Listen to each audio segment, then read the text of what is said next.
리하, 안녕하세요. 오랜만에 인사합니다.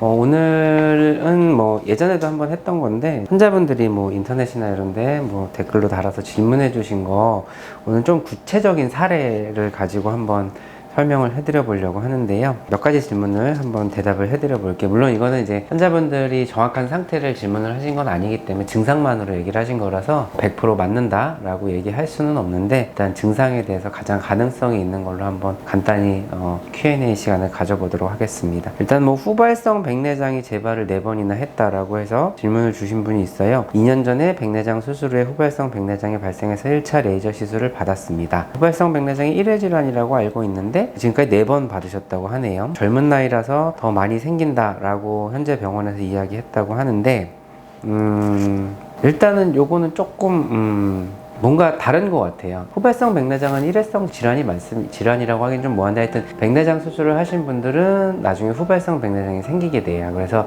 레이저로 후발성 백내장이 있는 부분을 절개를 해서 시력을 다시 회복시키는 시술을 하긴 하는데, 보통 평생 한 번 하죠. 처음에 할 때 조금 이제 절개 부분이 충분하지 않았다거나 하면 나중에 보강으로 해서 한 번 정도 더 하는 경우는 드물게 있을 수는 있겠지만, 거의 99%는 다 한 번 한다고 보시면 되고요. 여기서 4번이나 하셨다고 하는데, 요거는 솔직히 뭔지 지금 짐작은 전혀 안 가요. 렌즈가 들어가 있는 캡슐의 수축이라든가 이런 게 동반이 돼서 따로 꼭 후발 백내장이 아니고 다른 걸 하셨을 수도 있기는 한데, 이것만으로 현재 환자분이 후발 백내장이 재발해서 또 4번 했습니다라고 말하기는 좀 힘들고요. 후발 백내장은 재발하는 개념이 아니거든요. 그 시술 받으셨던 선생님 병원에 가셔서 한번 좀 제대로 여쭤보시고 한번 제대로 설명을 들어보시는 게 좋을 것 같거든요. 아니면 문의하셨던 것처럼 다른 병원에 가셔서 현재 상태에 대해서 한번 들어보시는 것도 나쁘진 않으실 것 같고요. 어쨌거나 후발성 백내장은 99% 이상 평생 한 번만 레이저로 제거를 한다. 그 다음에 14개월 아기를 차 앞에 두고 전조등을 먼저 켜셨다고 하더라고요. 그래서 애가 전조등을 몇 초 동안 가까이 봤다, 정면으로. 그래서 아이 눈에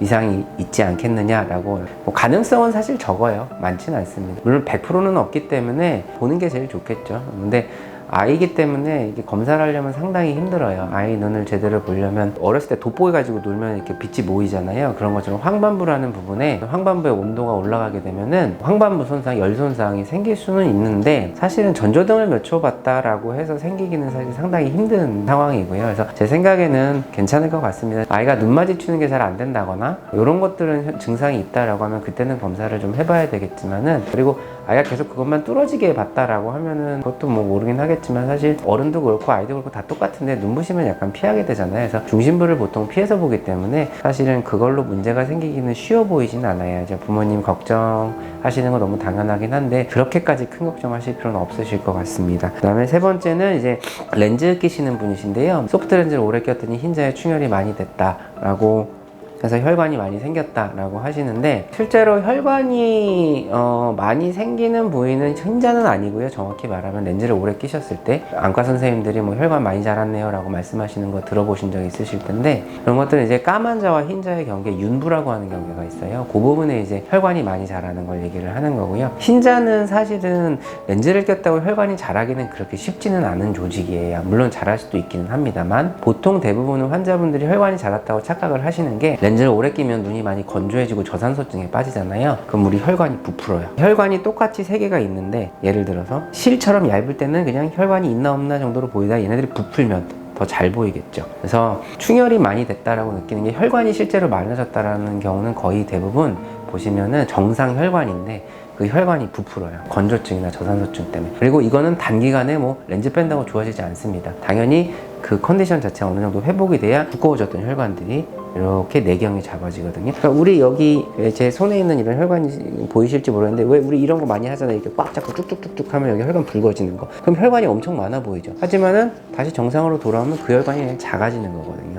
그러니까 약간 비슷한 개념이에요. 일단 질문자분께서는 먼저 건조증 치료 충분히 해보시고, 그 다음에 렌즈 사용 좀 줄여주시고 하면은 대부분은 괜찮아질 것 같고요. 윤부에 자라는 혈관 같은 경우는 아예 새로운 신생 혈관이 생기는 거거든요. 그거는 안 없어지는데, 윤부 혈관은 시청자분들이 이렇게 거울로 해서 보면 잘 안 보입니다. 안 보이는 게 거의 안 보이죠. 현미경으로 봐야 확인할 수 있는 부분이라서, 본인 눈에 거울을 봤을 때 흰자에 충혈이 많이 돼 있다? 이거는 아마 그냥 기존에 있던 혈관이 좀 더 부풀어서 그랬을 가능성이 있고요. 건조증 치료하고 렌즈 사용 줄여주시면 기간은 좀 걸리긴 하지만 대부분은 저기 정상 레벨까지 돌아오는 경우들이 많기 때문에 이렇게 알고 계시면 될 거고요. 오늘은 이렇게 간단히 질문을 설명드렸고요. 뭐 대부분 안과 질환들이 이렇게 아무래도 좀 이렇게 눈에 직접 보이는 것들이고 실제로 되게 많이 느끼시는 것들이 많기 때문에 조금만 이상해도 되게 불편함을 느끼는 경우들이 사실은 많죠. 생활하는 데도 좀 불편하고 시력 없이 살 수가 없으니까. 그래서 좀 이상이 생기시면 일단 제일 1번은 가까운 안과라든지 가셔서 보시고 어떤 이유인지 한번 확인을 받아보시는 게 제일 1번이고요. 다음에 또 찾아뵐게요. 리하.